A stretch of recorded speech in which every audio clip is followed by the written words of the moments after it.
Hello, it's time for Chapter 3 of the Skylark song by J.M. Frey, so let's just dive right in.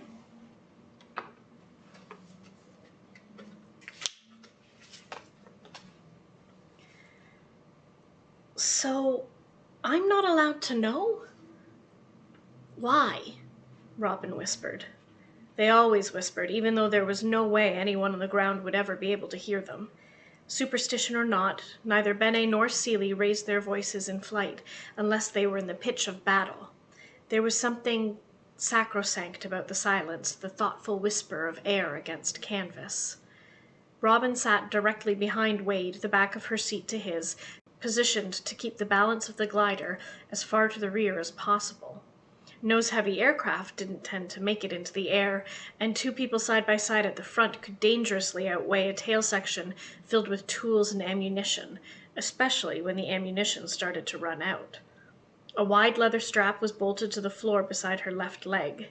The other end was clipped to the harness that hugged her hips. The heavy press of the steel clasp was annoying and tugged uncomfortably between her thighs. She would have loved to have flied without it, but she'd heard the boot camp horror stories of mid-flight sergeants being thrown from their gliders mid-air. As much as she loved the sky, she didn't much relish the idea of dying in it. Robin sat up and craned her head around, trying to read Wade's expression in the reflection of the windscreen. His eyes were inscrutable behind his amber-lensed goggles. "I don't know," Wade admitted. "Those were my orders. Only I'm allowed to look at the map, but now that we're up, I can tell you that the target's in the middle of the forest, the one that skirts Lylon. We're dropping the bomb there. They think there might be an outpost or some sort of private runway in the woods." Robin's heart slammed up against the roof of her mouth. She swallowed hard, trying to get it back to where it belonged, and feared she might have sucked some teeth down with it. "That's really far into enemy territory. I mean, isn't that the Coyote's territory?" Wade nodded, his cap throwing long shadows through the interior. "Yes." Robin discreetly made the gesture to ward off bad luck. Unlike some of the other Bene, Wade tolerated her Seelie idiosyncrasies. But Robin tried not to make the gestures in his presence all the same. She respected Wade, and she didn't like the thought that he might be judging her for something other than her skills. "The ones 2 days ago, the ones that who was it?" "Benjamin Liu and Earl Green," he said. "John Woden and Adam Rez," Robin filled in, offering up the names of the mid-flights who'd gone down with their pilots. She let the silence hang for a moment, offering up a small prayer for the afterlives of her fellow mid-flights. She cupped her palms to the sky, ready to take whatever blessing the gods may offer as the glider filled with ceremonial silence. That would have to do. There would be no funeral for Woden and Rez. Not without their remains. "I know he's not, but I can see why people think he's a hobgob," Robin said at last. Wade laughed. "There's no such thing as luck personified, and if there was, I don't think it would pick the Klonn side." "I know that," Robin protested. I mean, it's creepy. Have you ever seen him? You flew for 2 years before I was even your mid-flight." "Robin," Wade said, voice dropping to a near inaudible whisper. It was as if he dared not say what he was about to say out loud, lest an ill-spirited demon happen by and mistake it for a wish. How very un-Bene of him, she thought. Anyone who's been on the receiving end of courtship from the Coyote has not lived to tell of it. Robin snorted. When Wade didn't laugh, his seriousness and the intimate imagery of dancing in the sky with the scourge of the air patrol gave her chills. "Then where do the stories come from?" she asked, her voice so strangled with horror that she wasn't sure Wade could hear it. "Ground support," he whispered. "They've seen him through the spyglass. His tail is painted like a wolf's mouth." Robin frowned. "But his nickname is the Coyote." Wade made a sound deep in his throat, half chuckle, half snort of disgust. We gave him that name. He acts like a coyote, picks off the weak and the crippled. He never shoots at a healthy glider, Robin. He will always go for the pilots who are trying to retreat.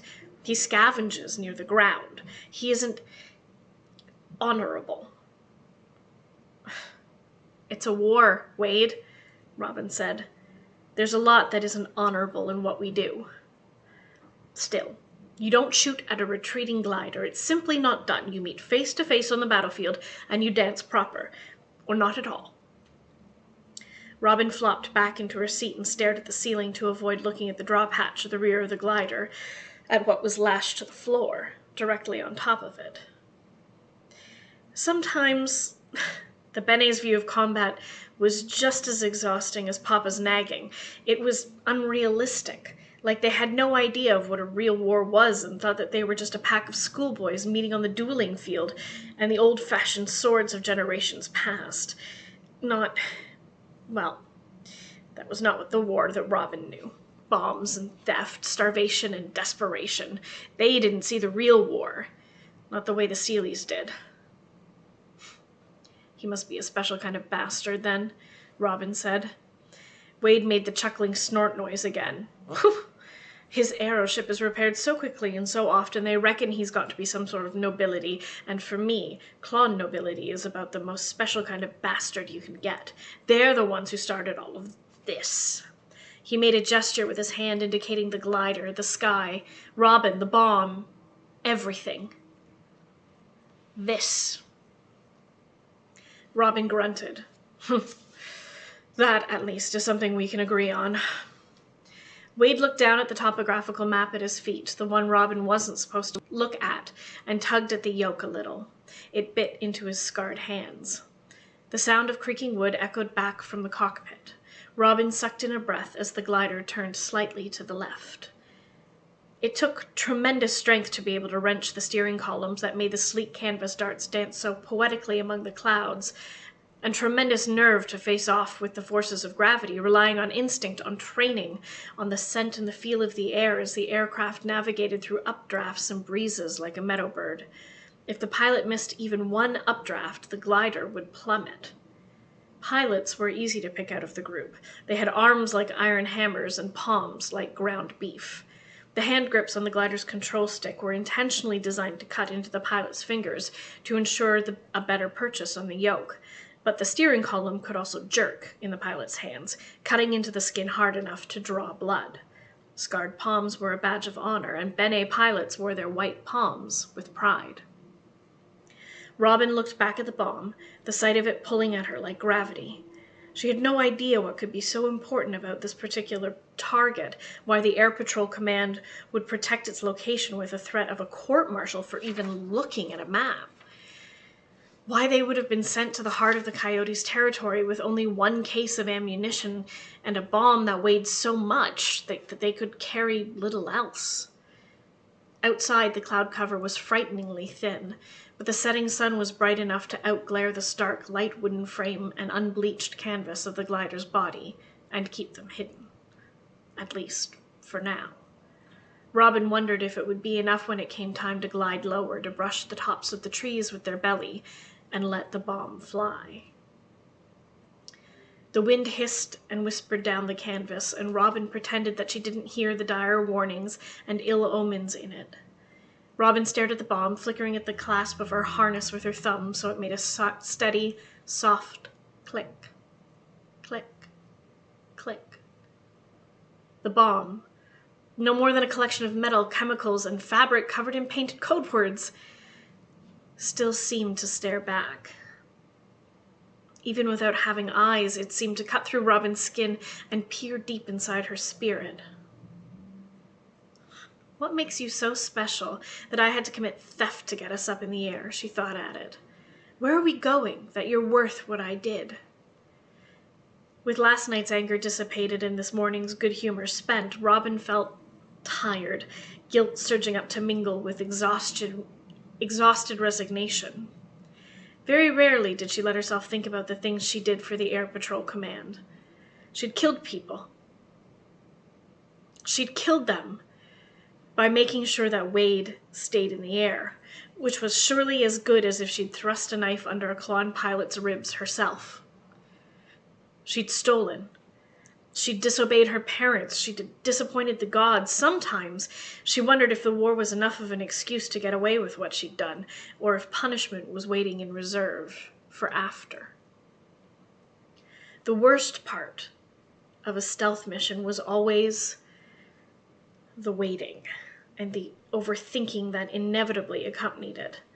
Trying not to bite her nails or jitter her leg, Robin counted backwards from 100 to calm her nerves. There was nothing else she could do. Prepping the guns would front-load the glider and make it harder for Wade to keep the nose up. There was nothing to repair because nothing was broken, and nothing to tinker with for fear of making too much noise.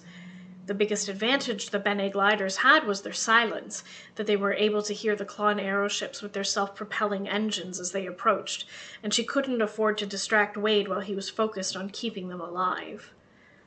All she could do was sit and wait in infuriatingly ignorant silence. "We're in Klonn," Wade whispered when Robin had counted down to 38. 12 minutes to target. The first time she had crossed enemy lines, Robin had expected the landscape to look fundamentally different somehow. The Klonn worshipped technology instead of the gods, so she had expected to see one single sprawling metal city with soot-streaked glass where trees and fields ought to have been, or rows of metal monsters guarding the boundary line. Instead, there was just more forest. As the fighting had moved further north, skirmishing soldiers had been forced to shoot through the trees. The forest had developed bald patches where bombing runs or bullet strafes had cut through the canopy, sometimes taking down the venerable old trees entirely. Robin closed her eyes and said a small, heartfelt prayer for the wood nymphs who must be suffering the loss of their trees, victims of a war that had nothing to do with them. Or perhaps it had everything to do with them. The Klonn had gone to war over this very belief. They had demanded that the world accept that there were no gods at all, and were hell-bent on subjugating everyone to their own system of belief in themselves. Arrogant and barbaric, Robin thought. The Klonn burned the Bene's churches to the All-Mother whenever they took a town. They tore down the Seelie temples built high in the branches of the trees, and kicked over altars placed at crossroads. Robin had been told all her life that such blasphemies angered the gods. So why, she wondered, were the Klonn still winning? Maybe the rumors were true, after all. Maybe the stories about the Coyote were true and he was a hobgob. Maybe it wasn't just a base rumor used to haze new apprentices. It was a horrendous, treacherous thought, and the moment it entered her head, Robin ducked instinctively, as if the meaty hand of a drill sergeant might be aiming a swat at the back of her neck for having dared think it. There was no drill sergeant to punish her up here, though, and Wade couldn't read her mind. A passing god might have heard, however, so Robin closed her eyes and lifted her palms. I'm sorry, I have no place questioning the luck I've bargained for, although if there was anyone nearby who would see fit to make sure this mission runs smooth, then I would be more than happy to offer up some of tonight's rations. A swift, high, ripping sound whistled through the cabin, and Robin snapped to attention. The sound of bullets tearing canvas was a prominent theme in Robin's nightmares, and she recognized it instantly. "Guess you don't want that dinner, then," Robin muttered, and then swore, yanking her own goggles down over her eyes, ignoring the sting of the leather strap as it cut into her bruise. She dove for her toolbox. "Nuh-uh," she said, and threw herself immediately on the tears. Her body blocked most of the howling wind that threatened to blow their gear around the interior of the glider. The patch kit was at the top of her toolbox. Robin had learned long ago to keep what she used most at the top, and within seconds she had pressed a hastily glued swatch of canvas over the gaping hole. The glue dried quickly with the air blasting against it, but it wouldn't stay in place forever. Before Robin could close her toolbox and secure the lid, Wade threw them into a series of twisting turns that had even Robin losing her sense of direction. Luckily, the strong magnets in the bottom of the toolbox held, and while the interior of the glider was suddenly filled with paste patches that fluttered around like feathers, the heavier tools stayed in place. Adrenaline and fear surging, Robin clutched hard at the series of handles bolted into the frame, tucking her knees to her chest to keep her feet from swinging and kicking a hole through the siding, or worse, hitting her pilot in the head. The sky spun crazily beyond the windscreen. She let out a breath, closed her eyes, and hung on, wincing each time an abrupt change in direction tugged them away from the pull of the horizon. Her stomach crawled up into her throat and she swallowed hard, happy that she'd skipped lunch to install the gearbox. Damn it, Wade muttered. Robin saw his lips moving in the windscreen reflection more than she heard the words over the howl of the wind. Glorious mother, just give me an updraft. Just one updraft. The glider swung around hard, lurched through a drop, and then suddenly Robin's feet were on the floor again. The smell of damp puffed in through the walls, and the world vanished into mist as Wade dove into a cloud for cover. How close are we? She shouted. The echoing rattle of another burst of bullet fire drowned out her words, and she had to scuttle over to repeat herself right in Wade's ear. Almost there, he shouted back, jaw clenching with the effort to keep the glider level and out of sight of whatever, or whoever, was shooting at them. Get back to the lever and wait for my signal. We have to get back into the open sky. They'll shoot us down before it even deploys, Robin said. We'll be fine, he shouted back. Wade, we need to abort. That's an order, Sergeant. Robin wanted to argue, but Wade rarely pulled rank without good reason. Understood, sir, she snarled, and made her way back to the center of the glider, to the bomb. They don't expect us to come back, Robin realized as she got her feet planted and wrapped her fingers around the lever that would deploy it. That's why she wasn't allowed to look at the map. If we go down and somehow survive, if I'm captured, they don't want me to have any kind of intel. They don't want me to lead them back to... The whole glider jolted as they dove out of the cloud cover, the wooden frame shrieking in protest. Did they just goddamn ram us? Robin yelled as the aircraft spun sideways like a tossed playing card. Skimmed us with the leading edge of his wing. Robin, watch out! The screaming terror, as a massive swath of canvas came away from the side of the glider, pulled her attention from both horrified revelations. The suck of the atmosphere tore her hands off the handle. Her feet were ripped out from under her, and she had just enough time to grab onto the leather strap connecting her to the harness before she was yanked out into the open sky. Fear surged against the roof of her mouth. Then her tether snapped taut, the straps of her harness digging into the joints of her hips, inertia swinging her limbs wide. Hells! She screamed, giving voice to the sudden grinding pain. She grabbed onto the tether and held on. Her carabiner shivered with the strain, but held. She wasn't going to drop. She closed her eyes for half a second, thanking the workmanship of her fellow Sealies, and then spared a glance at the bomb.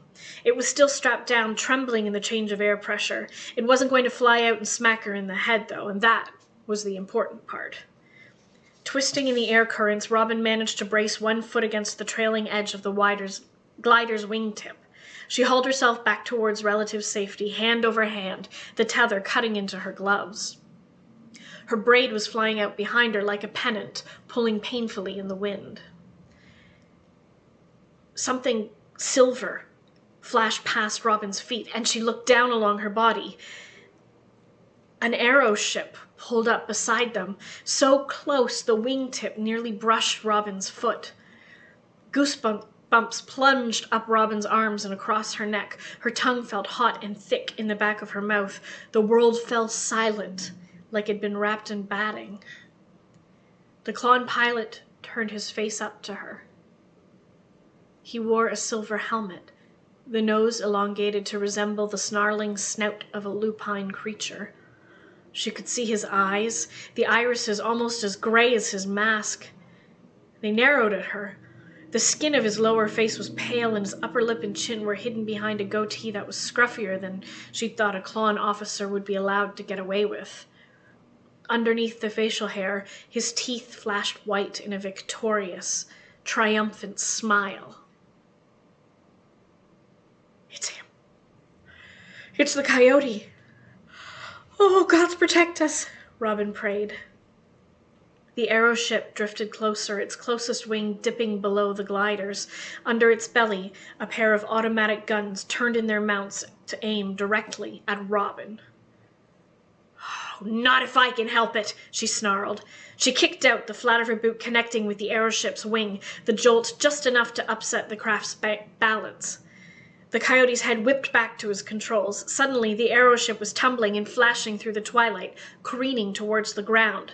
Crash! Robin snarled. Go on, crash! The words were torn out of her mouth by the wind, only mildly surprised at her own bloodlust. Except the aeroship didn't crash. It pulled up at the last minute, belly brushing the trees, sending a flurry of autumn leaves billowing up in its wake. The aircraft stabilized, and Robin scrambled back inside the glider. Ears still filled with the rush of white noise from the wind, Robin flung herself at the bomb lever and awaited Wade's signal, hoping she hadn't missed it. Wade pushed them down into a nosedive until they were practically on top of the aeroship. Gravity yanked at Robin's legs, filled her guts with blood and dread. The only thing that kept her from slamming into the rear of Wade's seat was her grip on the lever. Robin whispered, staring at it as her emergency repair tools were shaken loose from her box. She'd twice failed to latch the lid properly in her haste, clanging and bouncing now off the wooden floor, falling out into the twilight. Now! Wade shouted and hauled them upright.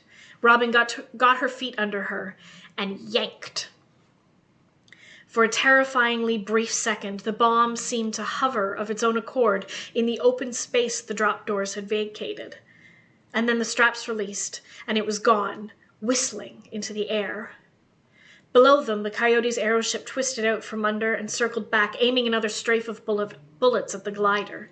Wade yelped and jerked them to the side, tilting his whole body to the left to put more weight behind the term. Robin obligingly sprang over to the left of the glider to lend her own body weight, feet planted on the wall strut, hands clinging to the rungs set inside the frame ribs. The aeroship stopped shooting at them and dove after the bomb instead.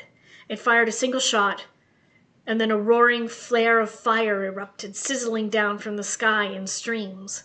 A cocktail of chemicals fell like rain onto the trees below, and the aeroship twisted again, avoiding the shower of flames. Robin had never seen a bomb like that before, never seen fire fall like water. It would have consumed the entire enemy compound, if it had gotten there. Instead, they had wasted it. It had been shot down too far up in the air. Not even the trees were burning. The streams of fire snuffed out in the high breeze before they could even touch the forest. Hells! Robin snarled again, slamming her palm against the frame in frustration. She threw herself into the task of covering up the hole she'd fallen through. It took several of the largest patches, which she had to retrieve from all over the cabin, but they held. Her heart thundering with adrenaline, Robin closed the drop hatch and looked around. The glider was listing sideways on an updraft, slowly sinking. Wade? Pull up, man, she panted, trying to catch her breath. She turned to him, but stopped when she caught sight of the Coyote's aeroship as it retreated over the dark of the ancient forest. She stared, and for a brief second it seemed as if the whole world had paused. The aeroship's tail vanished into the thin cloud bank. Just as Wade had described, it was painted with a stylized canine face, yellow eyes over the exhaust ports, creating snarling teeth in the pipes that coughed out great, dark clouds of smoke. And then she heard it turn around. Captain Perwink, Robin said. Her voice felt like it was trapped in her larynx. Only the smallest whisper of sound could escape. Wade? Wade, move! Come on, Wade, move! It's the god's-hating Coyote! Wade didn't answer. He was slumped sideways in his seat, eyes closed and mouth slack, blood bubbling from a raw, rough bullet hole in his shoulder. And that's it for Chapter 3. See you next time. Give up when you're down. Fly as long as you can.